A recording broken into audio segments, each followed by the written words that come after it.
उसको शायद अब आप समझ गए हैं, और अब आपके जो परंपरागत मित्र हैं ट्रंप साहब, अब इनके खिलाफ पड़े हुए हैं। एलन मस्क ने इनके खिलाफ मोर्चा खोला हुआ है, रॉबर्ट एफ कैनेडी ने इनके खिलाफ मोर्चा खोला हुआ है। इस बात की जानकारी आपको हो गई है।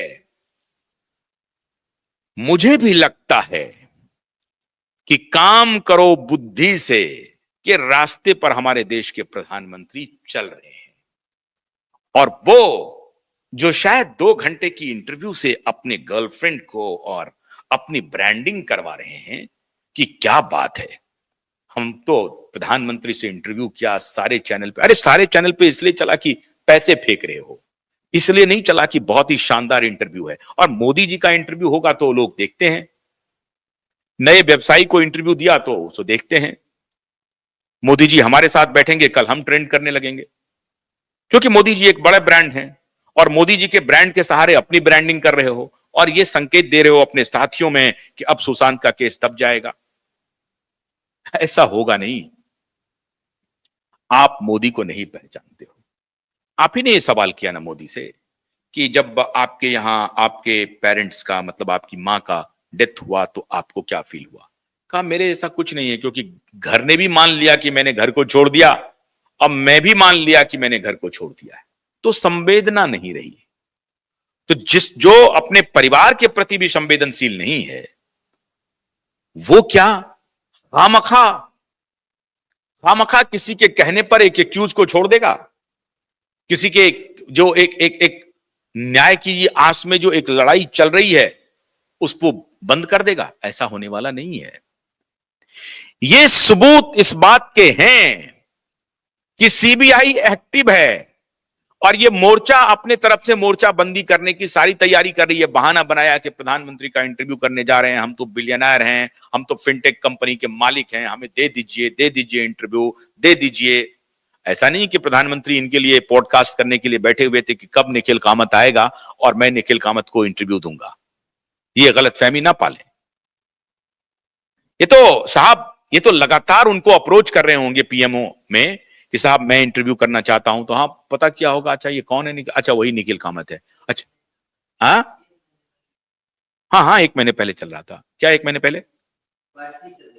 हाँ, बातचीत चल रही थी। 1 महीने बातचीत चल रही होगी, जाहिर है। तो उनको पता चला होगा, अच्छा ये कोविड के दौरान हमें कुछ मदद किया था, तो चलो बुला लेते हैं। तो चलो बुला लेते हैं, बुला भी लिया, इंटरव्यू भी हो जाएगी। सलमान खान से दोस्ती का निर्वाह हो रहा है ना, आपने पता चला कि नहीं? सलमान खान को लग रहा था कि हम मोदी के बहुत करीब पहुंच गए हैं। मोदी ने सलमान खान को झड़क दिया। सलमान को आज बुलेट प्रूफ के शीशे लगाने पड़ रहे हैं। तो निखिल कामत, अभी आप बच्चे हैं, आपको शायद लग रहा होगा कि हमने मोदी के साथ इंटरव्यू कर लिया है, अब सुशांत का केस दब जाएगा, अब मेरी गर्लफ्रेंड बाहर आ जाएगी, और फिर खैर आप तो ये बयान देते हैं कि मैं तो शादी नहीं करूंगा, और क्योंकि कहीं मैंने पॉडकास्ट में आपका देखा था, मैं शादी नहीं करूंगा, मुझे बच्चों में यकीन नहीं है, और देश को मैं ये मानता हूं। और आपने कितना, पता नहीं कितना डॉलर, कितना $1000 प्लेज किया है उस बेईमान के साथ, वो भ्रष्ट बिल गेट्स के साथ, अनैतिक, भ्रष्ट, चरित्रहीन बिल गेट्स के साथ, उसके साथ। अरे दोस्ती ही करनी है तो एलन मस्क के साथ करो, एलन मस्क के साथ करो। देखो ना अमेरिका में क्या हुआ। तो निखिल कामत इस गलतफहमी में है कि नरेंद्र मोदी जी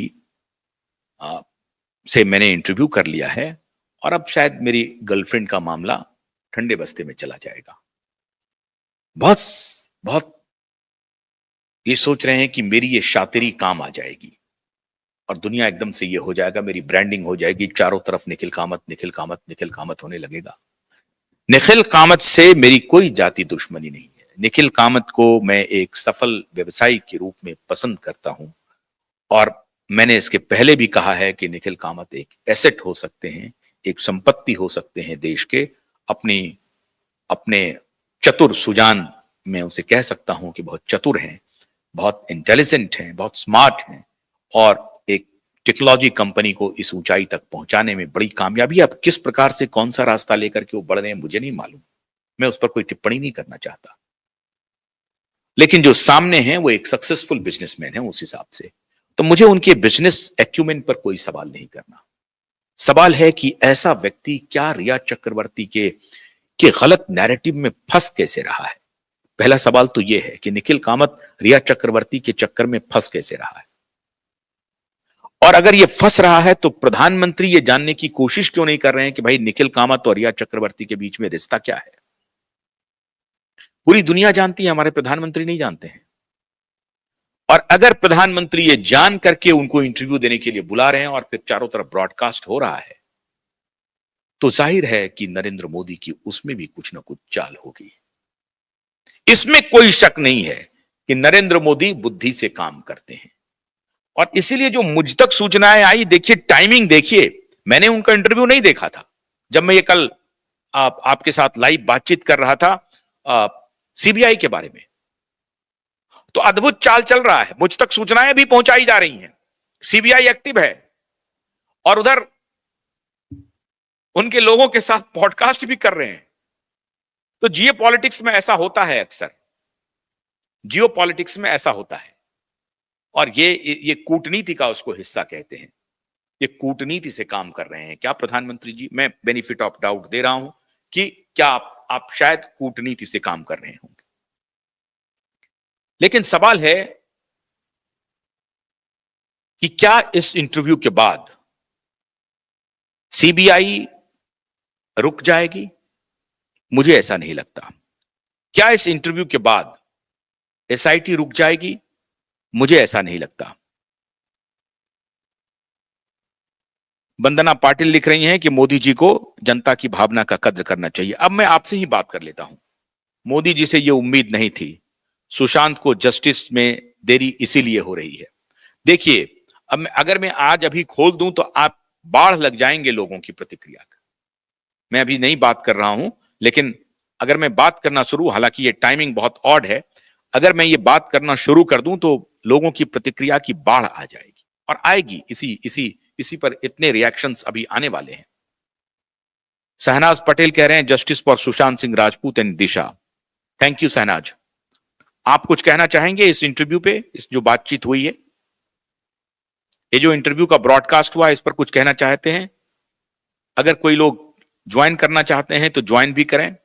बहुत सारे लोग ऐसे भी होते हैं जिसमें उतनी हिम्मत नहीं होती कि अब भाई चारों तरफ निखिल कामत और उनका इंटरव्यू चल रहा है, मेरे जैसा कोई पागल ही होगा जो उस इंटरव्यू के ऊपर सवाल खड़ा करेगा। लेकिन मैंने आपको कहा कि मैं तो सवाल खड़ा करता रहूंगा।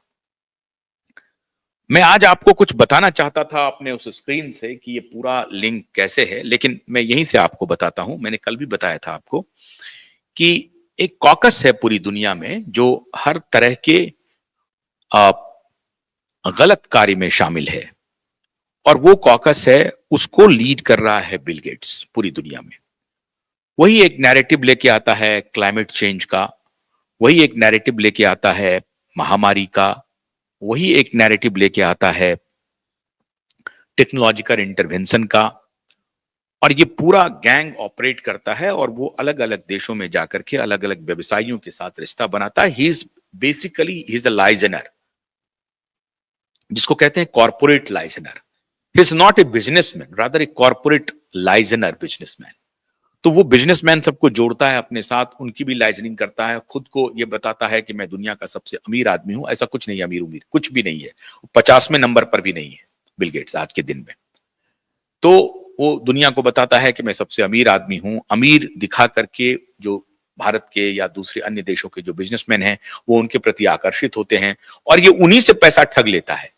आप हैरान हो जाएंगे कि ये जो निखिल कामत है, इनको बिल गेट्स ने क्या दिया नहीं दिया भगवान जाने।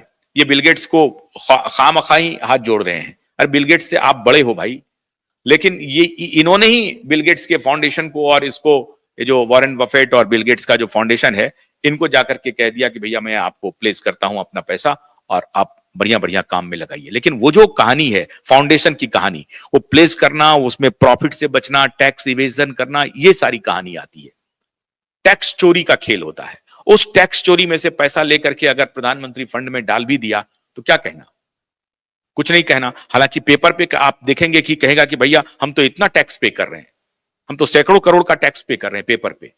लेकिन ये जो फाउंडेशन वगैरह का अमेरिका में खेल होता है वो बेसिकली टैक्स इवेजन के लिए होता है, और इसीलिए बड़े बड़े बिजनेसमैन फाउंडेशन बना लेते हैं और फाउंडेशन बना करके चैरिटेबल ट्रस्ट बना करके पैसे लाते हैं और उस पैसे को फिर बिजनेस में इन्वेस्ट करते हैं। खुद को दिखाते हैं नॉन प्रॉफिट, लेकिन वहां अगर किसी कंपनी में इन्वेस्ट कर देते हैं तो उसका, जैसे भारत में भारत बायोटेक में इन्वेस्टमेंट है, सीरम इंस्टीट्यूट में इन्वेस्टमेंट है।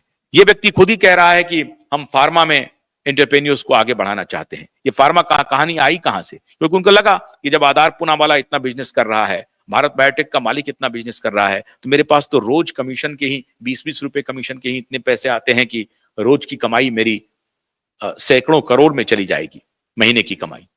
तो हम उसको क्यों नहीं कर सकते हैं? तो अलग अलग चीजों में ये इन्वेस्टमेंट करने का काम शुरू किया और उसमें फार्मा भी इनके एजेंडे पर है।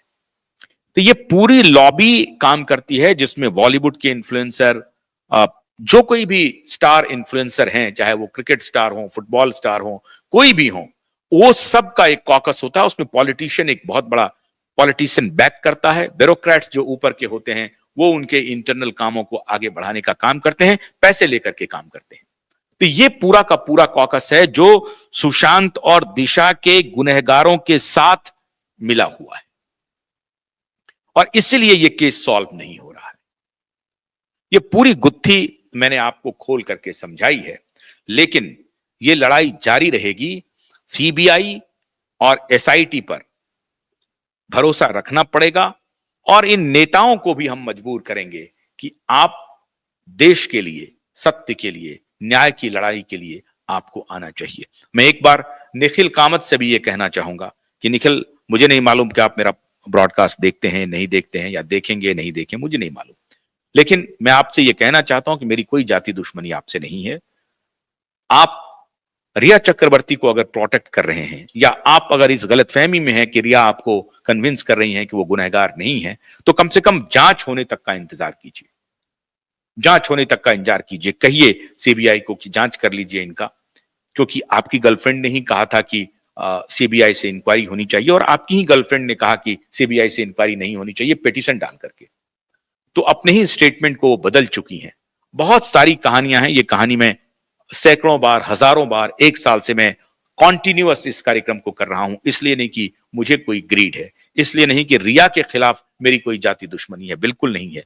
इसलिए कि दो जो मौतें हुई हैं, वो मौत अगर सत्ता के दबाव में, पैसे के दबाव में उसकी इंक्वायरी नहीं होती है तो ये सिस्टमेटिक फेल्योर है, और फिर उस भारत के होने का कोई मतलब नहीं है, बाकी कितनी भी बातें हो जाएं। कुंभ में तो हम जा ही रहे हैं। इसलिए मैंने कहा कि योगी से हमें उम्मीदें हैं, लेकिन अगर इस देश में पैसे के बल पर किसी केस को दबाया गया तो अच्छी बात नहीं। हालांकि इतिहास इस तरह से भरे पड़े हैं, लेकिन मैं उम्मीद करता हूं कि यह मुद्दा नहीं दबेगा, और मैं अकेला ही सही, मैं इस आवाज को उठाता रहूंगा। एसएसआर वॉरियर पर हमें भरोसा है, वो हमारे साथ खड़े मिलेंगे। लड़ाई में मैं अकेला जरूर हूं, लेकिन आप लोगों का साथ हमें मिल रहा है और आगे भी मिलेगा, ये मुझे मालूम है। बहुत बहुत शुक्रिया, बहुत बहुत शुक्रिया। नमस्कार।